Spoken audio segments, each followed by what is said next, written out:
Welcome. My name is Stephanie and I'm so happy that you are here today. Thank you for joining me on my channel. We talk about all things related to being present, creating impact, deepening your connections, just truly being able to experience and enjoy all the little moments of life. Today we're taking a deeper dive into four practices, 4 ways to minimize distractions so that you can be truly present, you can improve your focus. So begin with a couple of questions. How many times do you check your phone? How many times? It could be throughout the day. It could be how many times during a meal. It could be during dinner or a meeting. How many times maybe when trying to fall asleep at night? Maybe throughout the day. Just kind of observe. How about how many times do your thoughts wander? So maybe you posted something on social media and then you're thinking about it and you wonder, you check. Did somebody like it? How many comments? How many likes? Maybe you're thinking about something that you're going to be doing in the evening or something that happened earlier in the day. Another question. How many times do you ask somebody to repeat what they said? Maybe it's your child telling you about his or her day, and you ask them, wait, tell me again? I missed that, tell me again? Or maybe it's during a meeting, maybe it's with a colleague, maybe it's with your partner. You're physically there, you're physically in that conversation, but your mind is elsewhere. And are you even aware that you're doing it? So dive in these 4 steps. First one is that awareness. Before we can make any changes, we need to be aware, right? When are you most distracted? What is the situation? Are your thoughts going more to things that already happened, things that you're worried about coming up in the future? Is it trying to escape from where you're at right now? Sometimes we get a hurdle, we get into an obstacle, and we mindlessly go somewhere else, right? Maybe we pull out a game on our phones, whatever it may be, right? Again, that first piece is awareness. And that helps guide us through all the other practices, because when you are aware, you can bring yourself back to the present moment. You can notice if you're going down a rabbit hole. You can notice if before the whole conversation is told to you, you can catch yourself and bring yourself back to that moment. Sometimes reading a book, right? Sometimes you're reading something and then you will drift off. Just bring it back. And then you can set some practices once you're more aware of when that distraction happens, to be able to set practices around for each of those situations. Another way that we're often distracted is just that overwhelm. Feeling like there's too much to do, never feel like you're quite into the project you're working on.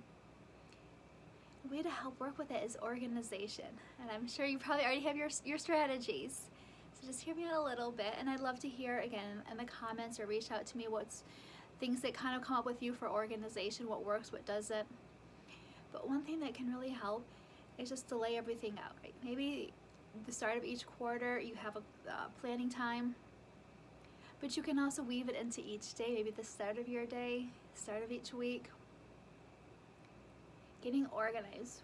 What is most important? What are the goals? What is it that you want to accomplish? Again, in the quarter, during the week, during the day, even maybe during a meeting, during a call. What is it you want to accomplish? Well, what do you need? Having all the pieces right there. So you're not having to go grab that document or grab that device, that tool. Having everything together, keeping it together. And then again, when you notice that you're wandering off, right? You're losing that focus, bringing it back. What's the anchor? What's the goal? Prioritizing. So often we're feeling like we're overwhelmed, right? Because there is so much to do, to-do list, right? But prioritize, delegate, it's part of that organizing it. Writing it all down, every little detail, all the big tasks, writing them all down. Okay, what needs to get done today? What needs to get done throughout the quarter? What can be delegated? What can be maybe eliminated? Maybe you don't need that project anymore. You don't need that task. Just write it off. And then when you sit down, you have it all laid out, all organized for you. And this organization helps to get us to our third step of intention. What is the intention that you want to accomplish these goals with? Is it with more mindfulness? Is it with more compassion? Maybe your goal is to launch a new program, and so you want to learn some new tactics. So that's the goal. And how are you going to do it? It's the intention. You're going to be open to learn, open to growth, which means there might be some stumbles. Willing to listen in to others, giving yourself compassion. So when you do stumble, which we know is going to happen, not to see it as a failure, but to see it as growth, seeing it as learning, and to get up, to maybe know when to reach out for help. So often we can just try to push through doing it all ourselves. Know when to reach out and say, I need help with this. And it's okay. We all need it, right? It's that compassion. And maybe the intention is just to, find a pace that feels good for you. To not feel rushed, to be able to savor, to enjoy, to have those learning moments. Maybe the intention is really just to have some more time with your family. That's your goal. You have your work goals, right? But again, having them together, your work goals, your career goals, your life goals, your family goals, and how they can blend together. How can you set an intention that allows you to be focused at work as well as at home?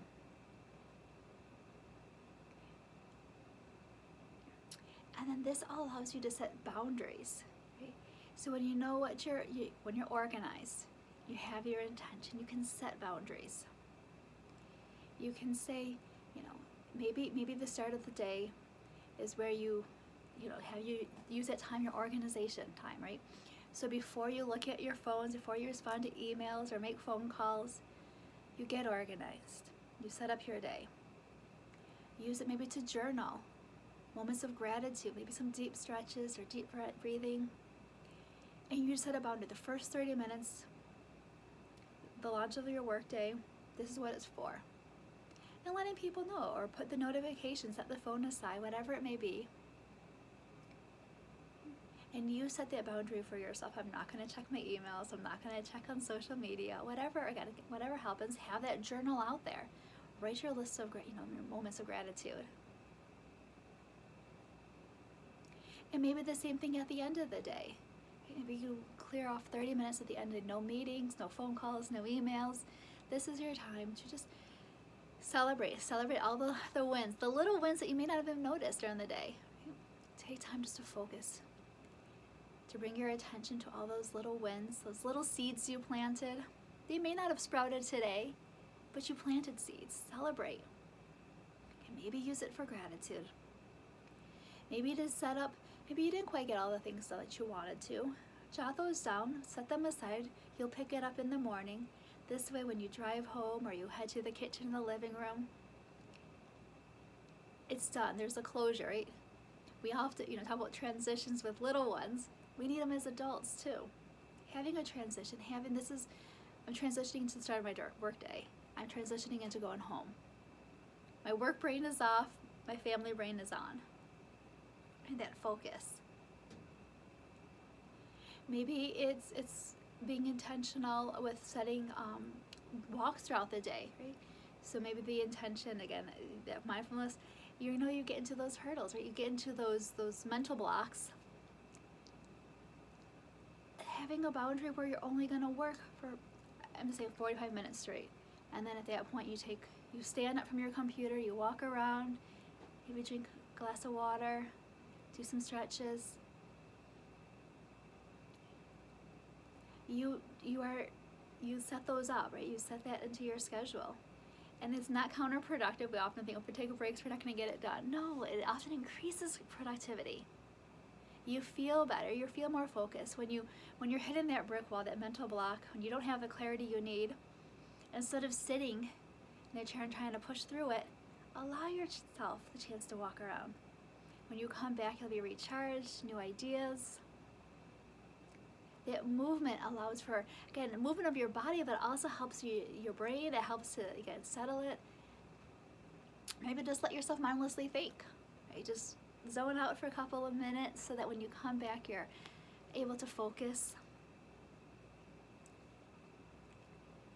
And setting this up for success, giving yourself compassion. If you're bringing one of these new practices in, you're learning it.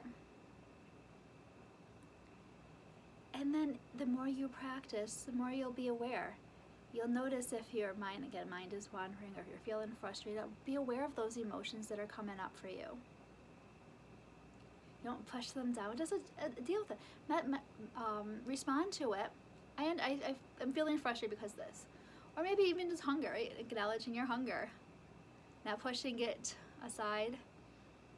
If thoughts are coming up, jot them down. You don't have to always address them right at that moment. Again, we'll be talking about that conversation. Maybe you're reflecting on something that happened or is going to happen and it's distracting you. Jot your thoughts down about it and then set it aside. Sometimes just that writing it down, right, is therapeutic. I can allow for that. Again, just those practices of awareness, organization, setting intention, boundaries, all the ways that you can implement those into your day can help minimize distractions, allowing for you to feel more at ease in your body, more focus, able to create the impact you want, able to have those connections with others, able to be truly present for all the little moments and the big moments. I hope you found this helpful. If you did, please, I invite you just to give it a thumbs up, subscribe for just the latest updates, each video on being more present, creating the impact and connections. I'd love to hear from you. What was your aha moment from here? What spoke to you? What is something you want to try? Share it in the comments below. And if you're interested in hopping on a call, again, my link is right there. Feel free to hop on a call with me. I'd love to hear what's working for you. Maybe some areas you would like a little bit of support in. If there's topics, again, feel free to jot those down in the comment. And until next time, thank you so much. I look forward to connecting with you.